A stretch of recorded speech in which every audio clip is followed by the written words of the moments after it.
Oh! Je t'avais dit on se reverrait plus tard, sale gamin. Et aujourd'hui on se retrouve pour parler d'un sujet, ou plutôt d'un article que j'ai vu passer sur le magazine Jeux Vidéo Magazine. Le magazine Jeux Vidéo Magazine, voilà. Et le sujet était vers la fin du jeu physique. La question est donc de savoir si le jeu physique est mort, si le futur du jeu vidéo est le dématérialisé. Donc on va regarder ensemble l'article et après à la fin je vous dirai moi par rapport à cet article moi ce que j'en ai pensé, tout ça et après ce sera à vous bien sûr dans les commentaires de me dire ce que vous préférez, le jeu physique, le jeu des maths, qu'est-ce que tu penses de l'avenir de tout ça. Et donc, sans plus tarder, les enfants, on va aller direction de l'article. Donc, très joli article hein, de Jeux Vidéo Magazine, je répète, où le titre vers la fin du jeu physique. Se dirige-t-on vers un marché où tous les jeux seront dématérialisés? Donc ça, c'est une question qui est quand même vachement intéressante. Moi, par exemple, je préfère les collections. Là, il y a quand même certains jeux pour des raisons de praticité. Je sais pas si ça existe, je t'offre le mot. J'achète les jeux en démat. Chaque année, la tendance se renforce, se confirme, celle du marché, non, celle d'un marché, putain, il faut apprendre à lire les gars, c'est super important, hein, la lecture les gars, celle d'un marché du jeu vidéo se dématérialisant toujours plus, selon les chiffres rapportés par le dernier bilan du marché français publié par le CERL, syndicat des éditeurs de logiciels de loisirs. 82% du chiffre d'affaires des acteurs du jeu vidéo en France ont en 2021 découlé de ventes de jeux et contenus dématérialisés. Donc, bien entendu, de ce qu'on comprend là, c'est que quand le titre c'est vers la fin du jeu physique, je pense qu'on y parle aussi notamment des livres, les e-books, tout ça. À titre de comparaison, en 2019, le dématérialisé ne dépassait pas les 54%. Alors, est-ce qu'ils ont oublié l'année 2020 à cause du Covid? Voilà quoi.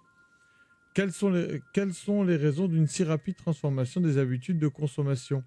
Et quelles en seront les conséquences?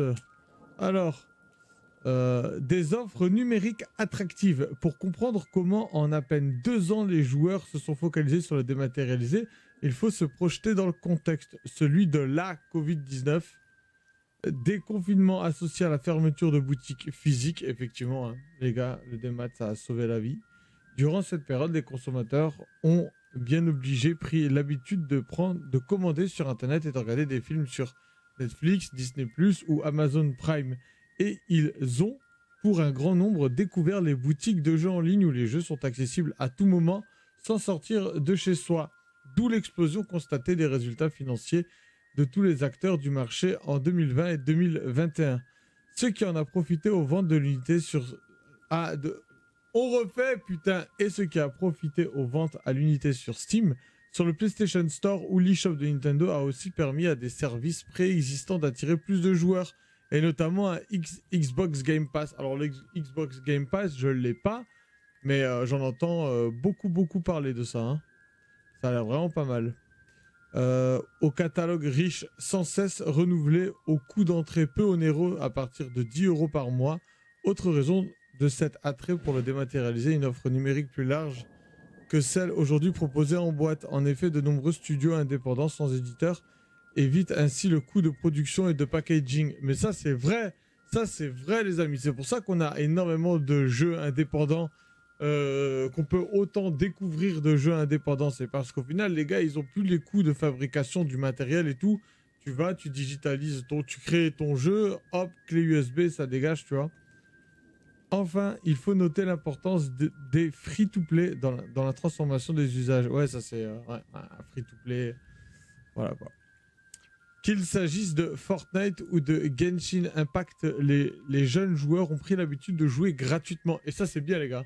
Moi, si à votre âge, j'avais eu autant de jeux gratuits, je pense que j'aurais beaucoup de licences, j'y aurais jamais joué. Hein. Il y a peu de chances que ce public précis, de plus en plus nombreux, concède à payer sa galette à plein tarif. La plupart des éditeurs d'Ubisoft à Square Enix l'ont bien compris en investissant fortement dans le jeu service, transformant certaines de leurs franchises en ce sens. Ces éditeurs vont-ils s'y retrouver? Oui, car qui dit jeu-service dit certes investissement massif pour intégrer constamment du nouveau et continuer à capter son audience, à intégrer constamment du nouveau. Ah, la phrase est chelou, hein. Certes, investissement massif pour intégrer constamment du nouveau contenu et continuer à capter son audience.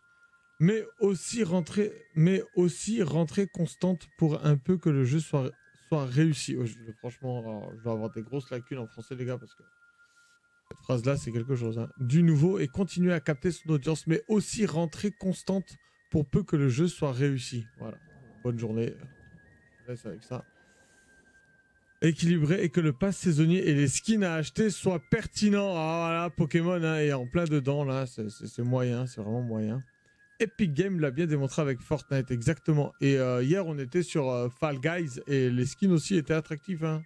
On va pas se mentir, Sonic, Ken Bogard, violent quoi. Un modèle que tous cherchent désormais à copier. Cependant, certains échecs comme Marvel Avengers ont démontré que toutes les franchises n'étaient pas transformables en jeu service. Et le physique dans tout ça. S'il se réduit peu à peu à peau de chagrin, collectionneurs et joueurs plus anciens continueront à acheter des jeux en boîte. D'ailleurs, des éditeurs spécialisés comme Limited Run Games, Strictly Limited, voire Pix & Love en France, publient en format cartouche et Blu-ray des titres jusque-là uniquement disponibles en dématérialisé. Ouais. Oh, wow.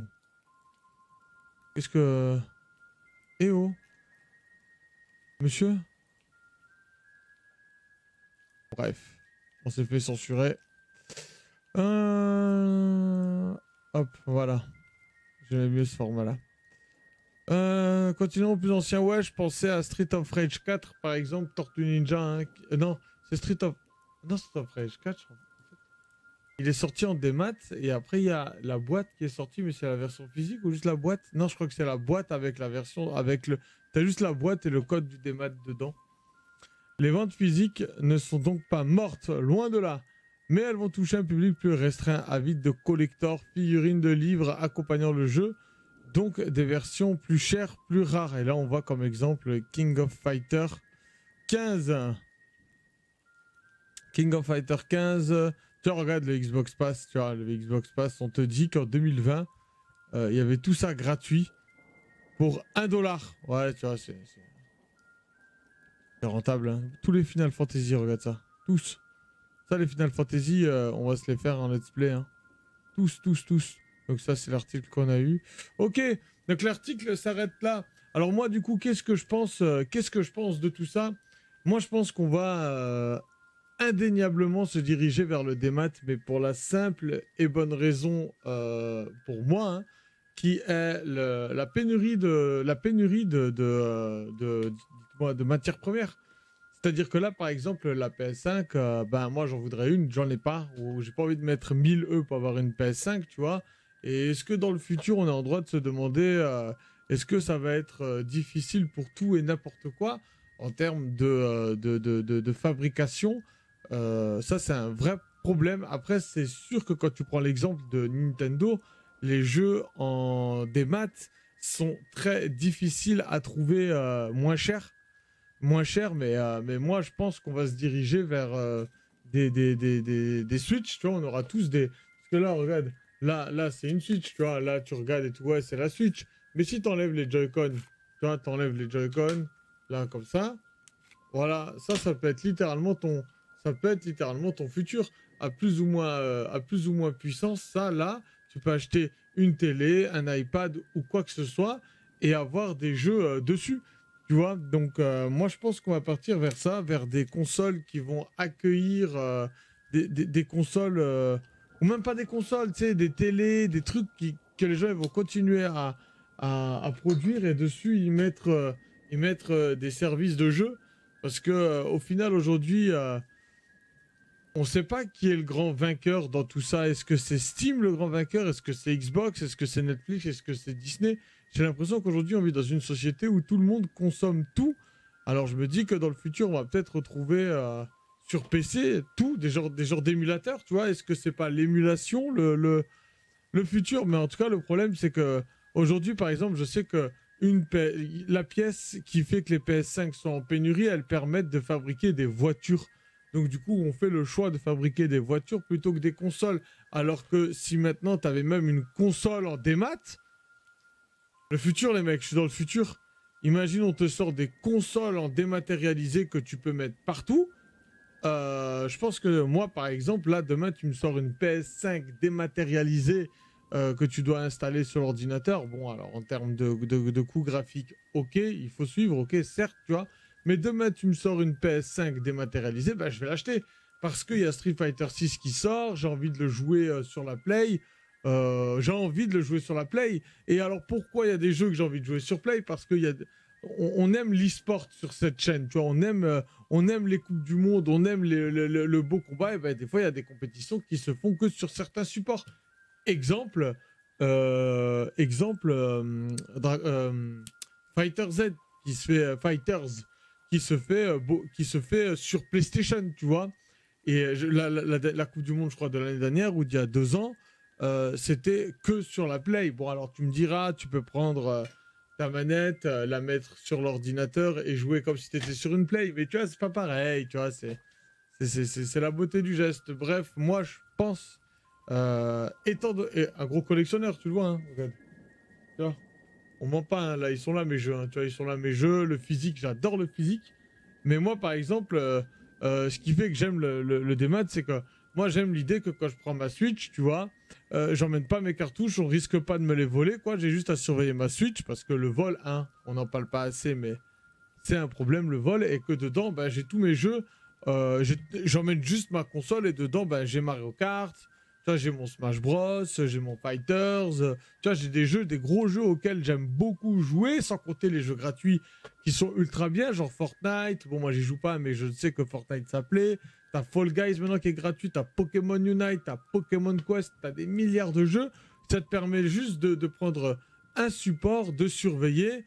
Et tu vas en vacances, quand tu vas en vacances, t'as pas envie d'emmener ta console plus ta boîte de jeux, tu vois.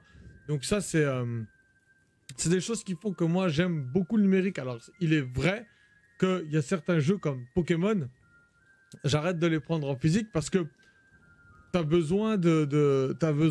Quand tu prends les 2 jeux comme moi, eh ben, tu vois, c'est bien de jongler entre plusieurs cartouches et plusieurs comptes sur plusieurs consoles pour avoir plusieurs fois certains Pokémon. Enfin, tu vois, faire des échanges entre consoles, pour faire des échanges.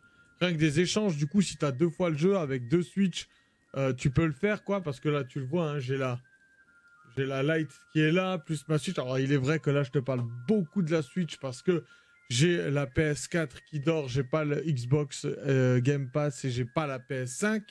Mais moi, je te donne mon ressenti par rapport à la Switch. Moi, je préfère le démat dans certaines situations et le matériel dans d'autres situations. Donc, n'hésite pas à toi à me dire dans les commentaires ce que toi, t'en as pensé de tout ça.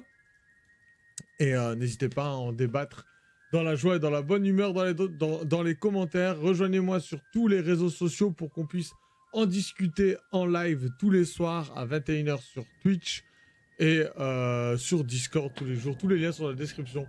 Je vous fais des bisous. N'oubliez jamais les mecs que même si ce live s'arrête... Enfin, cette vidéo, on a trop l'habitude d'être en live. Prenez soin de vous. Des bisous. C'était Libra. Et n'oubliez jamais que même si cette vidéo s'arrête... On se reverra plus tard, sale gamin. Pour la gloire de la lumière noire, je me retire.